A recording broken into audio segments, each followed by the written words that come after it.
दुआ हमारे प्रोग्राम में के फॉर्मेट में नहीं है ना, वरना मैं ये जाहिर करता ख्वाहिश के नेक्स्ट किसी प्रोग्राम में भी इत्तेजाज अहसन साहब की ही और इस तरह के सीनियर वकला की जिस दिन नवाज शरीफ की पार्टी सदारत ली गई थी वो तकरीरें भी साथ चला दें कि उस वक्त ये क्या कह रहे थे जब साकिब निसार साहब ने सहूलतकारी की थी। उस वक्त भी करोड़ों वोटों के जो पार्टी थी, चाहे वो सेनेट का इलेक्शन था, उसे चारों सूबाई असम्बलियों के वोट करने थे और उनको सारों को आज़ाद करा दिया था कि जी आप शेर का निशान नहीं ले सकते। और जो आपने बात कही उस वक्त नवाज शरीफ को जेल में ही रखा गया था। फिर आप इसे कहेंगे कि जी दो गलतियां मिलके एक दुरुस्त नहीं हो सकता, लेकिन पाकिस्तान है ना, यहाँ पे हमें ये बात करनी पड़ती है कि यहाँ दायरे का सफ़र है, तो फिर ये चीज़ें चल रही होती हैं कि जिनसे आपकी नाराज़गी, आप उनका नाम नहीं लेते, ले लेके मुस्लिम लीग नून को रगड़ देते हैं, किसी और को कर देते हैं। भाई आप लें एस्टेब्लिशमेंट का नाम। आपने 9 मई को यही कहा था कि मुझे जब कमांडोज पकड़ेंगे तो मेरे लोग कैंटोनमेंट्स में जाएंगे। तो बीएलए और टीएलपी क्या काम करती है, वो भी यही कुछ कर रही थी। आपने अपने लोगों की ऐसी तरबियत क्यों की? आपको मैदान सियासत में रहना है तो सियासी काम कीजिए, आप लड़ाई को उस हद तक न ले जाएं कि फिर आपकी भी वापसी ना हो, आपके लोगों को रास्ता भी ना मिल रहा हो। तो ये बहुत मुश्किल काम हो जाता है कि आप बैक वक्त तड़ी भी लगाएं और एक ग्रुप भेज दें खामोशी के साथ के जी बस चुप करके बात कर लो, अगर हो जाती है तो ठीक है। तो वो एस्टेब्लिशमेंट रोटी को चोची नहीं कहती, उन्हें पता है कि आप किसके साथ क्या इंस्ट्रक्शन दे रहे हैं। तो ये चीजें नहीं चलती। जब आपको यकीन है कि अंडर 19 भी आपके जीत जाएंगे तो आप लड़िए इलेक्शन, क्योंकि इलेक्शन तो लड़ना है और आपको अपने वोटर को 8 फरवरी को लेके जाना है। सियासत और वकालत दोनों की कामयाबी ये है कि अपनी पार्टी को बचाएं, बल्ले के निशान को बचाएं, जो कि बच सकता है, 11 जनवरी को भी बच सकता है और कल भी बच सकता है, क्योंकि बैरिस्टर गौर ने कहा है हम कल सुप्रीम कोर्ट जाएंगे और डिवीजन बेंच लग रहा है पेशावर हाई कोर्ट में। अब ये जजेस के फैसले हैं ना, हम उनको क्या कहें, क्योंकि वो खुद कह देते हैं कि हम शौरी फैसले करें या लाशौरी करें, हम दुरुस्त फैसले करते हैं। कल भी चीफ जस्टिस के सामने जब पेश हो रहा था ये सारी उम्र की नाअहली का, तो उमर अता बंदयाल साहब एक केस में सारी उम्र की नाअहली का फैसला लिखते हैं और दूसरे केस में लिखते हैं कि नहीं, इसको 1 टाइम में हम माफ कर देंगे। वो जो फैसला पनामा में लिखते हैं एजाज अफजल साहब, वो दूसरे केस में एजाज अफजल साहब अपनी राय के खिलाफ चले जाते हैं, उनकी मर्जी 63A में भी चले जाते हैं। तो हम तो फंस गए इन सब के साथ। अब जजों को क्या कहें, रिटायर्ड जजों को क्या कहें, हाजिर सर्विस को क्या कहें, और ये जो पार्टी जिसने एस्टेब्लिशमेंट के साथ लड़ाई ली हुई है, जो समझना नहीं चाहती कि मेरा जो काम है कि मुझे अगर अपनी कोई बात करनी है तो सियासतदानों के साथ करनी है, लेकिन उनका चूंकि खमीर वहीं से उठा है कि नहीं वहीं जाना है, बात भी वहीं पे करनी है।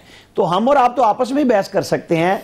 अब भी खान साहब को सोच लेना चाहिए कि अपनी पार्टी की बका के लिए जो आज बैरिस्टर गौर ने प्रिंट मीडिया के लोगों के साथ बात की है, उनको वो बात समझनी चाहिए कि हमें रास्ता इख्तियार करना पड़ेगा बातचीत का, क्योंकि इस तरह बात आप सिर्फ दबाव आपने बहुत दे लिए, उससे स्टेट आपसे नहीं दब रही, आपसे कोई इदारा नहीं दब रहा। उनको पता चल गया आपकी कुव्वत कितनी है।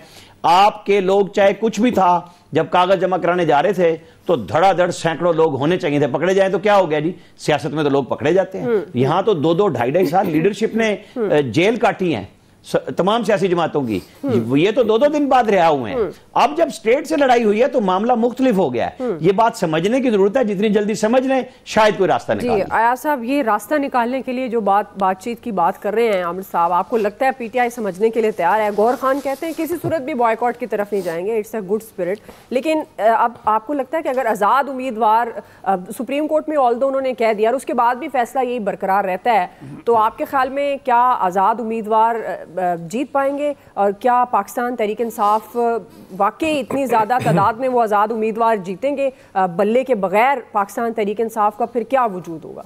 तो पहली बात तो ये है कि अगर ये ज़ाहिर है सारा कुछ बता रहे हैं ना आमिर आपको कि ज़ाहिर इस्टेब्लिशमेंट को चूँकि नाराज़ कर लिया, ये सब कुछ हो रहा है, तो फिर सियासतदानों से बात करने का तो कोई फ़ायदा नहीं। अगर कायद सियासतदानों से बात करके तो वापस नहीं आए ना, वो वहीं बात करके आए हैं जहाँ करनी चाहिए थी। तो जब सबको पता है कि बात एक ही जगह होनी है तो फिर इधर उधर वक्त ज़ाया करने की ज़रूरत नहीं है। दूसरा, अब ये भी समझ आ रही है कि ये इलेक्शन कमीशन भी इस्टेब्लिशमेंट के कहने पर कर रहा है, जो भी वो अपील में भी गया। मैंने कल भी अर्ज़ किया था कि इलेक्शन कमीशन तो पार्टी बन गया, अपील में जाके नज़रसानी अपील में उनको जाना चाहिए था। वो नौरीन सुना आज बहुत खुश है, जो रो रही थी बेचारी उस दिन बहुत ज़्यादा, कि जिन्होंने चैलेंज किया था उनको जाना चाहिए था ना, जब फैसला उनके खिलाफ आया था, लेकिन इलेक्शन कमीशन गया। इसका मतलब है कि जाहिर है कि डायरेक्शन कहीं से मिल रही है, जो मैं समझ सकूं आमिर साहब की बात से। अब मैं ये समझना चाहता हूं कि कल सुप्रीम कोर्ट जा रहे हैं पीटीआई वाले जी, तो क्या सुप्रीम कोर्ट को भी डायरेक्शन वहीं से आएगी और उसके बाद फैसला होगा? ये मेरी समझ से बाहर है कि काजी साहब अब क्या करने जा रहे हैं। वैसे तो कल मैंने ये भी अर्ज की थी ना कि पहले फैसले बोला करते थे, फिर हमने देखा जज बोलते हैं, अब भी बोलते हैं, लेकिन अब बेंच भी बोलते हैं। बेंच की फॉर्मेशन से बहुत सी चीज़ें समझ आ जाती हैं। मुझे आज बड़ी हैरत हुई जब काजी साहब ने समाअत के दौरान ये कहा कि मैं मीडिया नहीं देखता। बड़ी अच्छी बात है, नहीं देखना चाहिए आपको, बिला वजह ब्लड प्रेशर बढ़ाने का फ़ायदा नहीं है। लेकिन जब आप खुद नहीं देखते तो फिर अपनी कार्रवाई आप क्यों दिखा रहे हैं? मतलब एक चीज़ आपको खुद पसंद नहीं है अपने लिए, वो आप देखना पसंद नहीं करते, और वही चीज़ लोगों पे क्यों मुसल्लत करें? ये मेरे माजरत के साथ जान की अमान पाके मैं ये बात कर रहा हूँ, कहीं तो इन अदालत ना लग जाए मुझ पे कि आप एक वक्त में दो बातें कर रहे होते हैं कि जी मैं मीडिया नहीं देखता, ज़ाहिर आपको नहीं पसंद होगा, लेकिन मैंने अपनी कार्रवाई मीडिया पे ज़बरदस्ती ज़रूर दिखानी है कि आप लोग देखें। तो ये मतलब अजीब बात है, ये नहीं होना चाहिए। देखें, इंतखाबी निशान बहुत इंपॉर्टेंट होता है।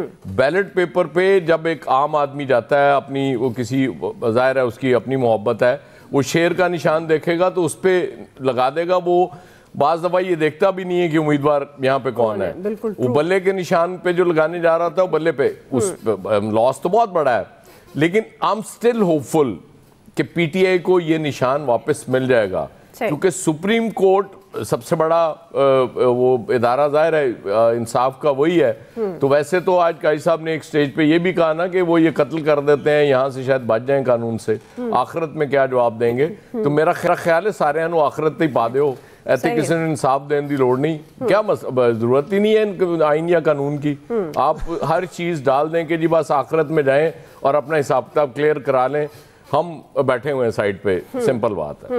सही है फैसल साहब। तो ये मामला दुआ मुझे छोटी सी बात करनी, एक मिनट दुआ मुझे बात करने दे, चूंकि आसम ने मेरा नाम लिया। मैंने अपनी बात जो कही है ना, मैंने कही है, सुप्रीम कोर्ट क्या करेगी वो अयाज साहब खुद कह दें, मेरे नाम से नहीं। मैंने बताया है कि उनकी लड़ाई किससे है, उन्हें क्या करना चाहिए, ये मैं कह रहा हूं। अगर ग्रुप हेड के तौर पे इनको पता है कि सुप्रीम कोर्ट ने जबरदस्ती कार्रवाई चलाई है तो वो कह दें।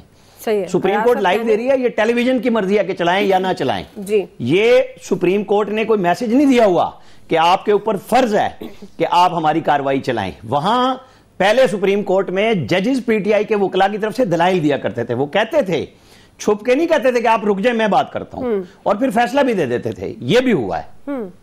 अच्छा, फिर अब ये हो रहा है कि जब भी पीटीआई का वकील बोलने लगता है उसे बोलने नहीं दिया जाता। हालात एक जैसी हैं, कोई फर्क नहीं पड़ा। मैं तो सिर्फ ये बात कर रहा हूं कि जब उन्हें पसंद नहीं है मीडिया तो फिर लाइव कवरेज का फायदा कोई नहीं है, मैं ये बात कर रहा हूं। अच्छा जी, क्लियर हो गया होगा। फैसल साहब, आपके ख्याल में आज़ाद हैसियत में पीटीआई उम्मीदवारों के लिए इलेक्शन जीतना मुमकिन होगा?